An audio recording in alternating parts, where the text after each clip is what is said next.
Assalamu alaikum students. I hope you all are doing well. Let's get start our today's lesson.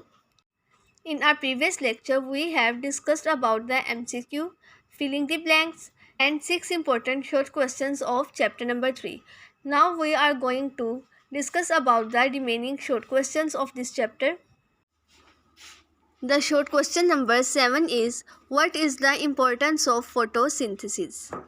इस question के answer में आप photosynthesis की importance बताएंगे कि जो फोटोसिंथेसिस है वो एक बहुत इंपॉर्टेंट प्रोसेस है और अगर फोटोसिंथेसिस ना होती तो कोई भी लिविंग ऑर्गेनिज्म ज़िंदा ना रह सकता, क्योंकि फोटोसिंथेसिस के अमल के दौरान हमें फूड और ऑक्सीजन मिलती है। तो इस वजह से अगर फोटोसिंथेसिस ना होती तो कोई भी लिविंग ऑर्गेनिज्म ज़िंदा ना रह सकता। तो इस क्वेश्चन का आंसर आप लोग यहाँ से लेकर यहाँ तक करेंगे। The next short question is, what is the effect of temperature on photosynthesis? इस क्वेश्चन के आंसर में आप टेम्परेचर का इफ़ेक्ट बताएंगे कि अगर टेम्परेचर ज़्यादा हो तो फोटोसिंथेसिस का रेट फास्ट हो जाता है और जो प्लांट्स हैं वो 25 to 35 डिग्री टेम्परेचर पर बेटर ग्रोथ शो करते हैं, और अगर टेम्परेचर 0 डिग्री से कम हो जाए या 40 डिग्री से ज़्यादा हो जाए तो वो प्लांट्स की ग्रोथ के लिए सूटेबल नहीं है। तो इस क्वेश्चन का आंसर आप लोग यहाँ से लेकर यहाँ तक लिखेंगे। The short question number 9 is, define respiration and also write its equation. इस क्वेश्चन के आंसर में आप रेस्पिरेशन के डेफिनेशन लिखेंगे और उसके साथ आप केमिकल इक्वेशन लिखेंगे। और जो रेस्पिरेशन है उसे हमने इस तरह से डिफाइन किया था कि respiration is an energy producing process and in this process plant uses oxygen to break glucose and produces carbon dioxide and water. The next short question is, write any two differences between photosynthesis and respiration. इस question के answer में जो हमने photosynthesis और respiration के difference का table किया था, इसमें से कोई से भी 2 पॉइंट्स आप लिख सकते हैं। जिस तरह photosynthesis occurs in plant and respiration occurs in all living organisms. Photosynthesis is a food making process, whereas respiration is a food using process.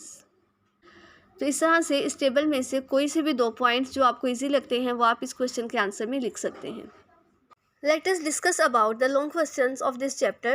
The first long question is, describe the internal structure of leaf. The answer of this question is on page number 26. इस question के answer में आप leaf का जो internal structure है वो complete लिखेंगे। यहाँ से इसको स्टार्ट करेंगे और यहाँ पर इसको एंड करेंगे। इसमें आप एपिडर्मिस, मेसोफिल और वस्कुलर बंडल वाले तीनों जो पॉइंट्स हैं वो लिखेंगे। The next long question is, which factors are necessary for photosynthesis? The answer of this question is on page number 28। इस क्वेश्चन के आंसर में आप जो फैक्टर्स हैं, जो हमने इस चैप्टर में डिफरेंट फैक्टर्स डिस्कस किए थे जो फोटोसिंथेसिस के रेट को इफ़ेक्ट करते हैं, वो लिखेंगे। यहाँ से इसको स्टार्ट करेंगे। इसमें light, carbon dioxide, temperature, water and chlorophyll, ये 5 फैक्टर इसमें आएंगे और आप इसका आंसर यहाँ तक लिखेंगे। The next long question is, prove that structure of leaf facilitate the process of photosynthesis. The answer of this question is on page number 29. इस क्वेश्चन के आंसर में आप यहाँ से इसको स्टार्ट करेंगे और यहाँ तक इसको लिखेंगे। इसके अलावा जो इसमें पॉइंट्स आपको बताए गए हैं, इसी तरह इसको पॉइंट्स की फॉर्म में लिखेंगे। बताएंगे आपके जो लीव्स हैं उनकी फ्लैट सरफेस होती है जिसकी वजह से मैक्सिमम एब्जॉर्प्शन होती है। लीव्स थिन होते हैं तो कार्बन डाइऑक्साइड की मैक्सिमम पेनिट्रेशन होती है इनटू द इनर सेल्स। फिर आप जो नेक्स्ट पॉइंट है उसमें आप बताएंगे कि लीव्स में स्टोमेटा मौजूद होते हैं जिसके थ्रू गैशियस एक्सचेंज होता है। 4th पॉइंट में आप बताएंगे कि जो मेसोफिल सेल्स हैं उनकी थिक लेयर होती है और मेसोफिल सेल्स वो साइट है जहाँ पर फोटोसिंथेसिस होती है। जो 5th पॉइंट है उसमें आप बताएंगे कि वस्कुलर बंडल्स लीव्स के अंदर आकर डिवाइड हो जाते हैं और वेन्स बना देते हैं और इन वेन्स के थ्रू वाटर और जो फूड है उनकी ट्रांसपोर्टेशन होती है। तो इस क्वेश्चन का आंसर आप यहाँ से स्टार्ट करेंगे और यहाँ पर इसको एंड करेंगे। The next long question is, how does respiration occurs in plants? The answer of this question is on page number 30। इस क्वेश्चन के आंसर में आप रेस्पिरेशन इन प्लांट्स वाला कंप्लीट टॉपिक लिखेंगे। इसमें पहले रेस्पिरेशन के डेफिनेशन लिखेंगे, केमिकल इक्वेशन लिखेंगे और उसके बाद बताएंगे कि जो गैसियस एक्सचेंज है वो किस तरह से प्लांट्स में होती है। तो इस क्वेश्चन का आंसर यहाँ से स्टार्ट होगा और यहाँ तक आप इसे लिखेंगे। उर्दू मीडियम के स्टूडेंट्स इन क्वेश्चंस का आंसर किस तरह से देंगे। जो क्वेश्चन नंबर 7 है हमारे पास वो है कि फोटोसिंथेसिस की अहमियत बयान करें। तो इसका आंसर आप लोग यहाँ से लेकर यहाँ तक लिखेंगे और इसमें आप बताएंगे कि जो फोटोसिंथेसिस है वो हमारे लिए बहुत ज़रूरी है, क्योंकि फोटोसिंथेसिस के अमल के दौरान ग्लूकोज और ऑक्सीजन बनती है और इस ज़मीन पर कोई भी जानदार ऑक्सीजन के बगैर ज़िंदा नहीं रह सकता। तो इस वजह से फोटोसिंथेसिस जो है वो लिविंग ऑर्गेनिजम्स के लिए बहुत ज़रूरी है। हमारा जो अगला सवाल था वो था कि टेम्परेचर किस तरह फोटोसिंथेसिस पर असरअंदाज होता है। तो इसमें आप बताएंगे कि जो ज़्यादा टेम्परेचर होता है, ज़्यादा टेम्परेचर होने की वजह से फ़ोटोसिंथेसिस का अमल तेज़ हो जाता है। पौधे जो हैं वो आमतौर पर 25 से 35 डिग्री टेम्परेचर पर अच्छी तरह नमो पाते हैं, और अगर 0 डिग्री से टेम्परेचर नीचे चला जाए या 40 डिग्री से ऊपर आ जाए तो ये पौधों की नमो के लिए मुनासिब नहीं है। इसके बाद जो हमारा नेक्स्ट शॉर्ट क्वेश्चन था वो था कि रेस्पिरेशन से क्या मुराद है। तो इसमें आप रेस्पिरेशन के डेफिनेशन लिखेंगे कि रेस्पिरेशन जानदारों में एनर्जी पैदा करने का अमल है और इस अमल में पौधे ग्लूकोज को पानी, कार्बन डाइऑक्साइड और एनर्जी में तोड़ते हैं और इस अमल के लिए ऑक्सीजन इस्तेमाल करते हैं।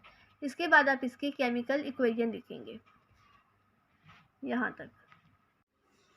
हमारे पास जो अगला शॉर्ट क्वेश्चन है वो है कि फ़ोटोसिंथेसिस और रेस्पिरेशन का मुआवजा करने के लिए कोई से दो नुकात की निशानदेही करें। तो इसमें ये जो हमने टेबल किया था जिसमें हमने फ़ोटोसिंथेसिस और रेस्पिरेशन का मुआवजा किया था, यानी इन दोनों के दरमियान फ़र्क को देखा था। तो इसमें से कोई से भी 2 पॉइंट्स आप लिख सकते हैं। जैसे आप फ़ोटोसिंथेसिस के बारे में लिख सकते हैं कि फ़ोटोसिंथेसिस वो अमल है जो पौधों में होता है, जबकि जो रेस्पिरेशन है वो अमल है जो तमाम जानदारों में होता है। इसके बाद जो हमारे पास दूसरा पॉइंट होगा वो होगा कि फ़ोटोसिंथेसिस खुराक बनाने का अमल है, जबकि जो रेस्पिरेशन है वो खुराक को इस्तेमाल करने का अमल है। तो इस तरह से इस क्वेश्चन के आंसर में कोई से भी 2 पॉइंट्स जो आपको इजी लगते हैं वो आप कर सकते हैं। इसके बाद हम इस चैप्टर के जो एक्सरसाइज में लॉन्ग क्वेश्चन दिए गए हैं उनको डिस्कस करते हैं कि पत्ते की अंदरूनी साख बयान करें। इस सवाल का जवाब पेज नंबर 26 पर है।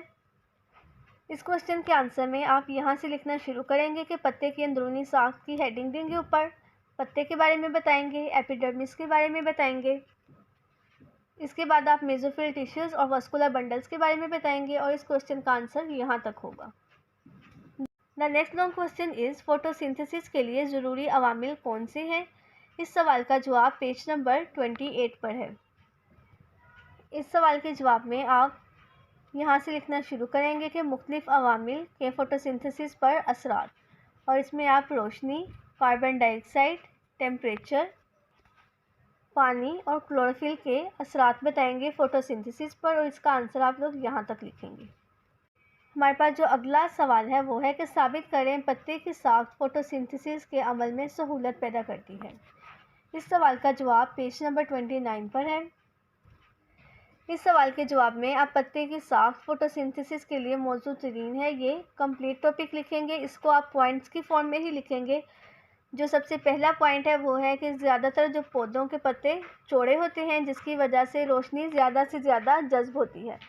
इसके बाद जो हमारे पास दूसरा पॉइंट है वो है कि पत्ते बारीक होते हैं ताकि जो कार्बन डाइऑक्साइड और रोशनी आसानी के साथ अंदरूनी सेल्स तक चली जाए। फिर जो तीसरा पॉइंट था वो था स्टोमेटा के पत्ते के ऊपर स्टोमेटा यानी सुराख मौजूद होते हैं जिनके ज़रिए जो लीव्स हैं वो गैसों का तबादला करते हैं। फिर जो हमारे पास चौथा पॉइंट था वो था कि जो मेसोफिल टिश्यूज़ हैं उनकी मोटी तय होती है ताकि पौधा काफ़ी ज़्यादा अमाउंट में खुराक को तैयार कर सके। इसके बाद जो हमारे पास पाँचवा पॉइंट था वो था कि जो वस्कुलर बंडल्स हैं वो लीव्स के अंदर एंटर होते ही डिवाइड हो जाते हैं और वेन्स का एक जाल बना देते हैं। तो इस क्वेश्चन का आंसर आप यहाँ से लिखना शुरू करेंगे और यहाँ तक लिखेंगे।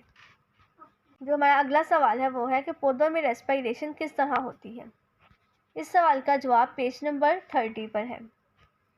इस सवाल के जवाब में आप पौधों में रेस्पिरेशन का अमल जो है वो कंप्लीट लिखेंगे। यहाँ से इसको लिखना स्टार्ट करेंगे और यहाँ तक लिखेंगे। इसमें आप सबसे पहले रेस्पिरेशन के डेफिनेशन, उसके बाद केमिकल इक्वेशन, और फिर आप बताएंगे कि पौधों में गैसों का तबादला कैसे होता है।